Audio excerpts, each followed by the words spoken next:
C'est parti, ouais. Alors, dans la rubrique Autour d'un café avec Fred. Salut Christian. Salut mon Fred. Prends le micro. Ouais, coucou mon Fred. Alors, côté pêche partenaire du Grand Pavois, fishing, bien entendu. Tu t'es baladé sur ce Grand Pavois, tu t'es fait plaisir. Dis-moi ton ressenti annuel. Et puis, juste avant, côté pêche, c'est une rubrique quand même intéressante. Une presse, comme on en trouve peu. Ça parle mer et divers sujets. Tu as plusieurs rubriques dedans.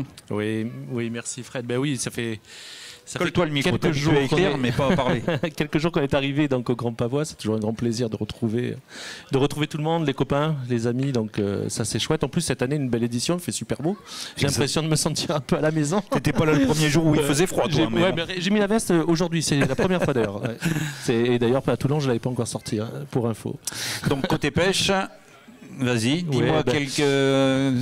écoute, donne-moi envie de le lire. Rien de très nouveau, si ce n'est toujours pareil. Le fait d'être gratuit, je pense que c'est un virage que tu connais, qu'on a pris il y a déjà plus de 10 ans désormais.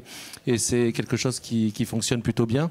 On a encore battu, figure-toi, un nouveau record. J'ai l'impression de dire toujours finalement les mêmes choses cette année, enfin les années précédentes, mais cette année on a encore battu un nouveau record sur les ventes en kiosque du numéro d'hiver.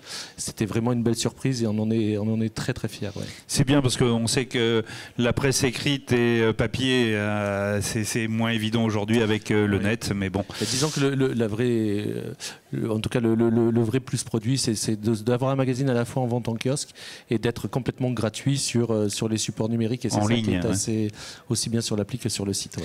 Alors, tu as fait le tour du Grand Pavois, tu t'es fait plaisir, tu as fait quelques photos, quelques reportages, et puis tu aimerais évoquer le sujet du moment. Oui, alors c'est vrai que le sujet de conversation, on va dire, de cette semaine, ça a été principalement lié à la nouvelle réglementation, le nouvel décret qui va être en application à partir du 10 janvier prochain.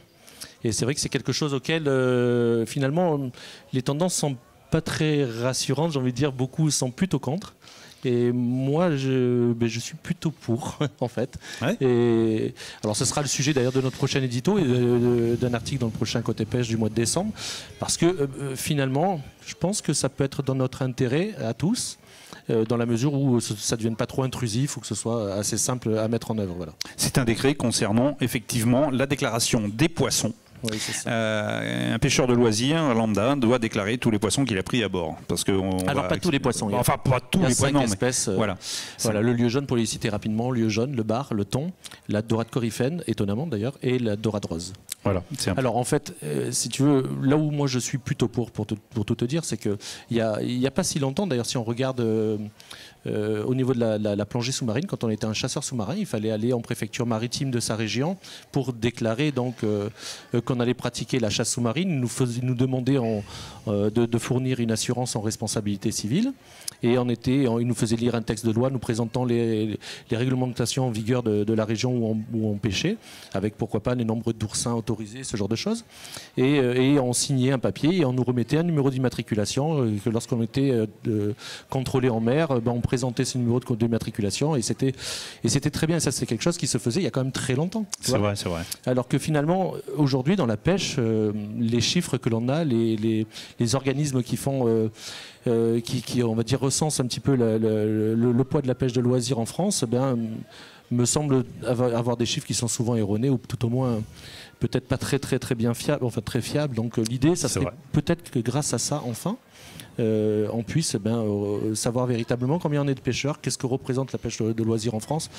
Alors il y a 2 points. Il y a le point de la déclaration. Moi, il me semble qu'elle serait intéressante et pas un permis, hein, on est bien d'accord. Un permis, je suis complètement contre. Hein. Non, c'est une déclaration de ce que tu as pris et sur les quelques espèces que tu as citées. Si c'est simplifié, voilà, avec une application où on peut rapidement se déclarer, lire les textes, parce que ça aussi c'est intéressant qu'on puisse nous indiquer quelles sont les mailles de capture autorisées dans la région dans laquelle on est, le nombre de palourdes ou la maille qu'on peut ramasser, tu vois. Et une fois qu'on lit le texte, à la fin on coche la case lu et accepté. On n'est pas censé, en tout cas on est censé avoir lu le texte et connaître donc toutes les lois en vigueur, et à partir de quoi on est déclaré, on a un numéro pourquoi pas qui nous est attribué, et puis ça nous permet de nous recenser. Et ça serait peut-être effectivement une bonne chose. Ok. Merci Kiki, rédacteur en chef de Côté Pêche. Voilà. C'était très sympa. Merci à toi Fred.